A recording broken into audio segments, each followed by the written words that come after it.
Freaks, and welcome back to another tutorial. So I'm creating my first ever prosthetic today. So I went out and bought a bunch of stuff because I've been watching a few horror movies lately and kind of getting a little bit inspired by some really weird kind of face SFX.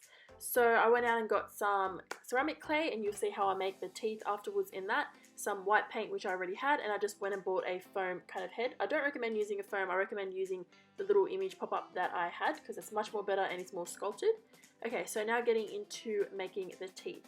I got a little bit of the clay, and make sure that my hands are kind of wet, and every now and then I just kind of wet my palm and just kept on rolling the ceramic clay round and round in my hand. And then I'm just kind of making a little sausage shape and using like a table or anything on the bottom just to kind of make it flat. So that'll be the bit that you're obviously going to be sticking inside your latex. That's obviously once we get up to that step. And then using some water, I'm just kind of smoothing out the edges. This clay that I used was actually really good, and it did work quite well.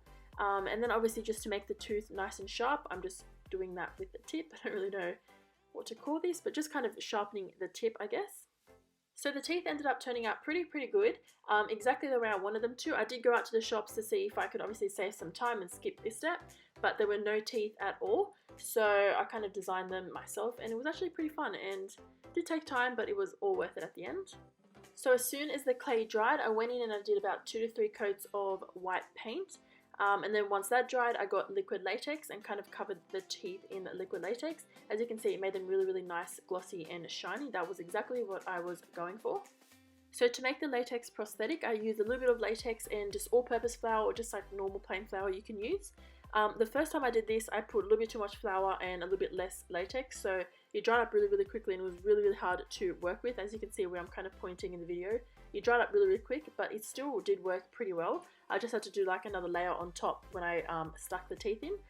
Okay, so now that the first layer of the latex prosthetic has dried, I did go in and make a brand new batch and kind of put that in, making like a second lip. It's always really important that you do leave a breathing space in your prosthetic. So it depends if it covers your whole face or if it just covers your nose or your mouth. In this case, obviously this was just covering my mouth area, so I just did leave a little hole in between the lips, but my nose was obviously open for me to be able to breathe.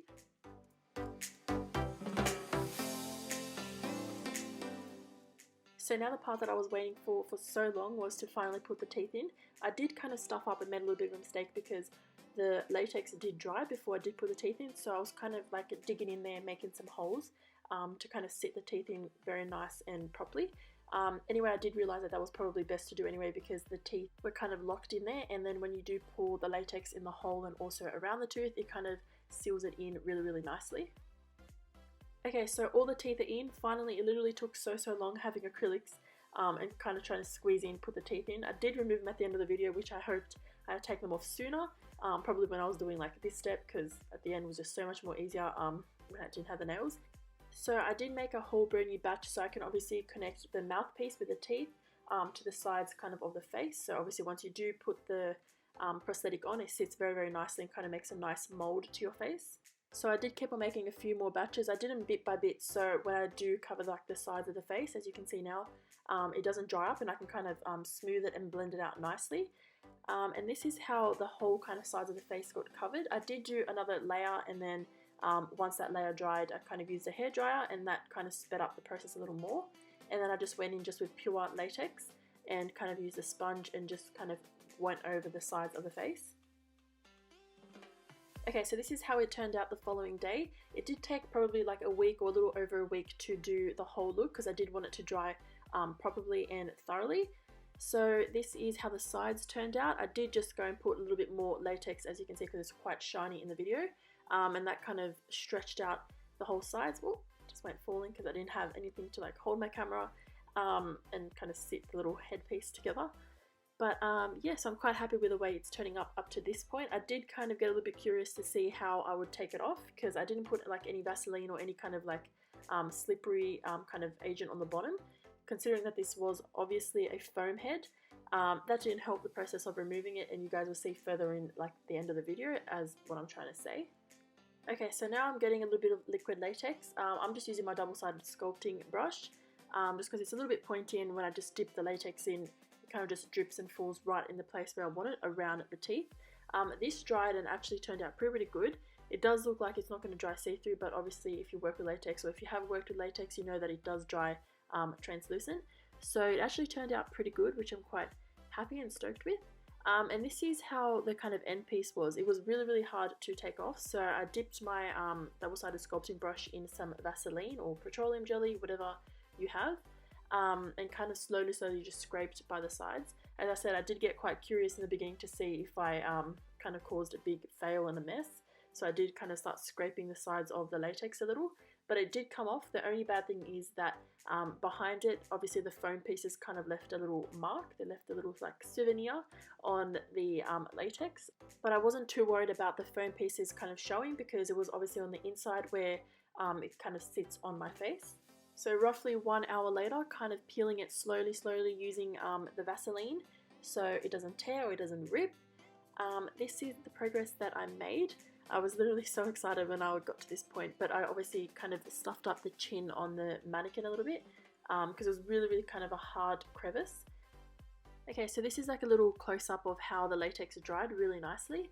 And now this is the finished product. It finally came off after so long trying to pick bit by bit. And as you can see, the back bit has like little foam pieces. One thing that I was really happy about is that once I did take it off and kind of used both my hands, not just one hand just holding a camera and the other one just like moving it around, it was really stretchy, which is exactly what I wanted and what I needed. Then to make it dry out, I did kind of leave this for probably like 2 or 3 days, just kind of hanging like this. It's kind of a weird kind of process to hang, but it did the job, so can't complain. Okay, so to colour the prosthetic, I did use my BYS Special Effects colour wheel. This is really good because it's really creamy and highly pigmented. So I highly recommend this if you're kind of new or like you're a beginner to SFX makeup, because obviously it doesn't break the budget. And if you do know, when you do go buy your special effects stuff, first off, it's very expensive.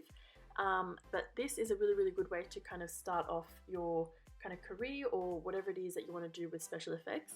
And the really good thing is that you can use it directly on top of your skin or kind of dried liquid latex or putty wax, scar wax, anything like that. So it's really good because it blends out perfectly, obviously considering that you don't put obviously a huge amount on. And now I just picked up the exact same brush, kind of wiped it off and just went in with a little bit of liquid blood, and I used the one from Costume Box. That's basically where most of my products are from. So then I dipped the brush using the vampire blood. That blood is really good because it looks and it flows like real blood. This is a little close-up of it looking kind of meaty, red, raw, and like gory. So finally, to match the sides of the prosthetic, which are obviously going to sit on my skin, and I wanted them to match my skin, I just used any random foundation that I had and kind of blended it out really nicely. Then I used some setting powder and just kind of put it on top to make it look like a nice kind of finish. Okay, so now to cut the prosthetic, I did measure the sides of my cheeks and the top and on the bottom, so once I do put it on my face I know exactly how I want it to sit. So that's very important because obviously once you do start cutting you can't go back.